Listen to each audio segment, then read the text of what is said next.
जैसा कि देख सकते हैं इस समय यूपीपीसीएल TG2 का एग्ज़ाम सर पे आ गया है। तो एक्चुअली TG2 अब TG2 रहा नहीं, तो इसलिए अब इसकी तैयारी हमको व्यापक पैमाने पर करनी होती है। ये हमारी EDD है। यूपीपीसीएल TG2 की आज हम लोग तैयारी करने के बारे में जा रहे हूँ मैं आपसे शेयर करने। मैं किस तरीके से पढ़ता हूँ मैं आपको ये बता देना चाहता हूँ। ये यूपीपीसीएल TG2 ये है मेरा सिलेबस। जैसे मैं पढ़ता हूँ इसमें ये है TG2। अब इस TG2 के सिलेबस में हम देखते हैं कि ये जो पहली यूनिट है इसको तो हम इसी से पढ़ लेते हैं, इसी से अपना पढ़ेंगे पहली यूनिट। खैर पहली यूनिट उतनी इम्पोर्टेंट नहीं है, फिर भी 10 क्वेश्चन तो इसमें से पूछेगा ही पूछेगा, बेसिक इलेक्ट्रिसिटी वगैरह। ये चीज़ हो गई।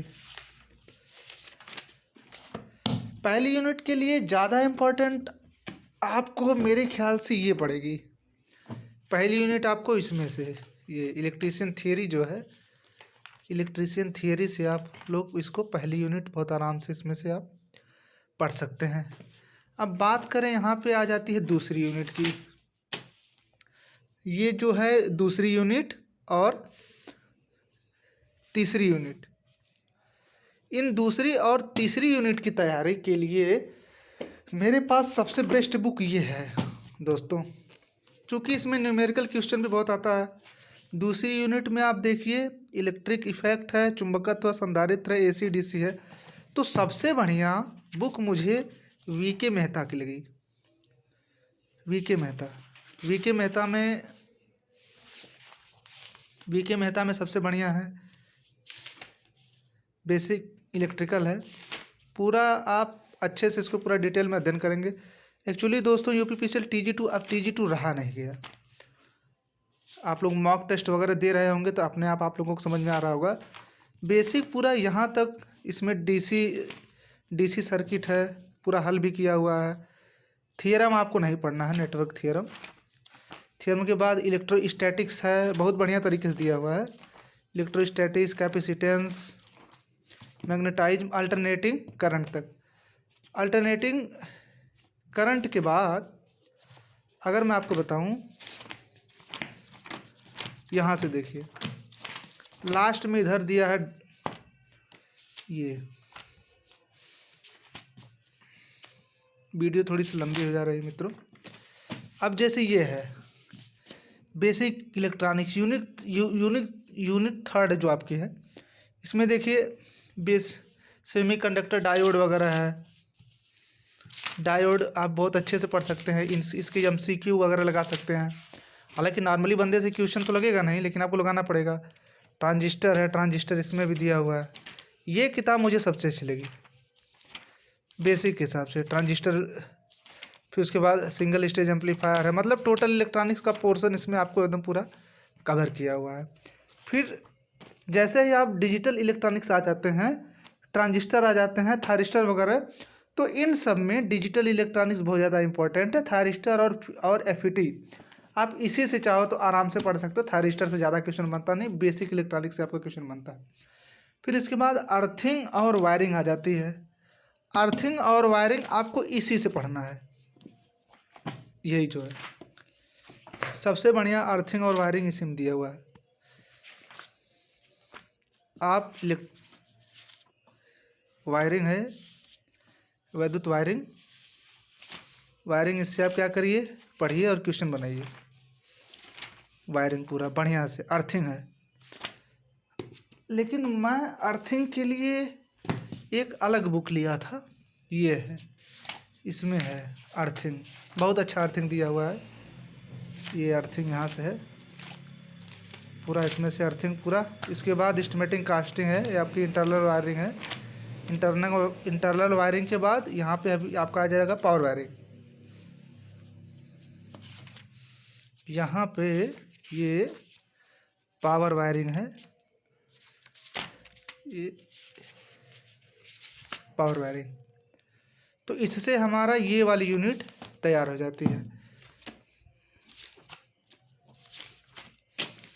फिर उसके बाद आता है वैद्युत मापन उपयंत्र।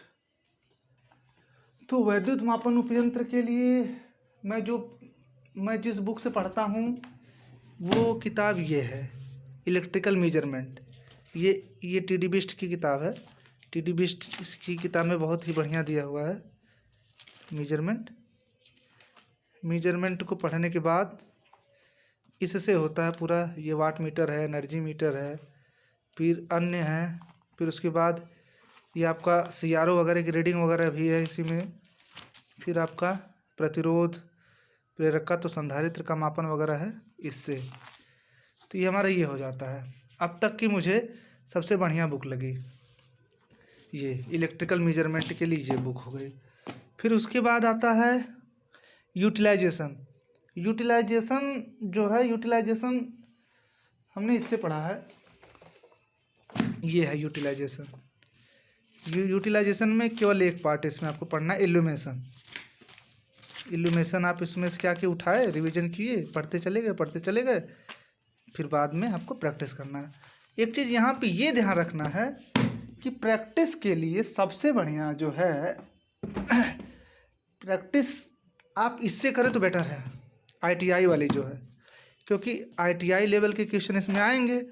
और जब आप इन किताबों को पढ़ ले रहे हैं तो आपका हौसला थोड़ा और ज़्यादा बढ़ेगा। तो ये सब क्वेश्चन जब एक बार आपको सॉल्व होने लगेंगे, मेरे ख्याल से जब आपकी तैयारी इस लेवल की हो जाएगी तो लगभग 60 से 70% क्वेश्चन आप स्वयं लगा लेंगे। बाकी 30% क्वेश्चन मैं थोड़ा ज़्यादा बता रहा हूँ, कम ही क्वेश्चन आपको पढ़ने की ज़रूरत होगी। फिर इसके बाद आती है विद्युत ऊर्जा का उत्पादन, ट्रांसमिशन एवं डिस्ट्रीब्यूशन। तो विद्युत ऊर्जा का उत्पादन, ट्रांसमिशन एवं डिस्ट्रीब्यूशन, हालांकि उसके लिए ये किताब है। जैसे देखिए यूथ की है परीक्षा एनालाइजर में हम आपको बता रहे हैं ये विद्युत शक्ति का उत्पादन, ये है, यहाँ से है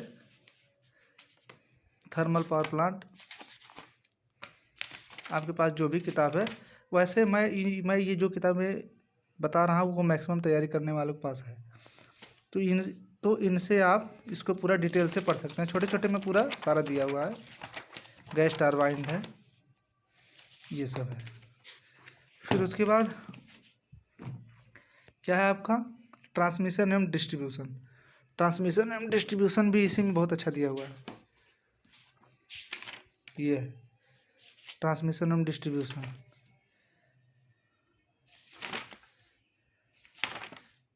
पूरा है, इधर है पूरा स्विच गियर वगैरह के बारे में दिया हुआ है। फिर इसके बाद आती है मशीन, जो नवा है। मशीन के लिए मेरे पास 2 बुक है। एक तो ये बुक है electric machine,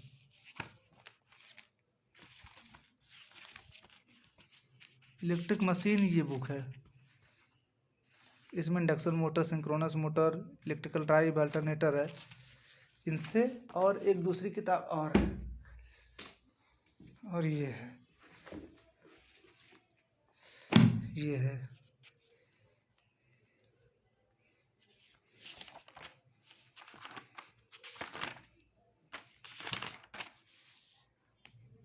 generator, armature reaction, motor, DC motor, ये सब है। तो इस तरीके से प्रिपरेशन हो रही है मित्रों। देखिए इस बार क्या होता है, तैयारी तो जोरों पर है, बाकी अब आपके ऊपर है। अगर वीडियो अच्छी लगी हो तो एक प्यारा सा लाइक और चैनल को सब्सक्राइब कर दीजिए। Thank you.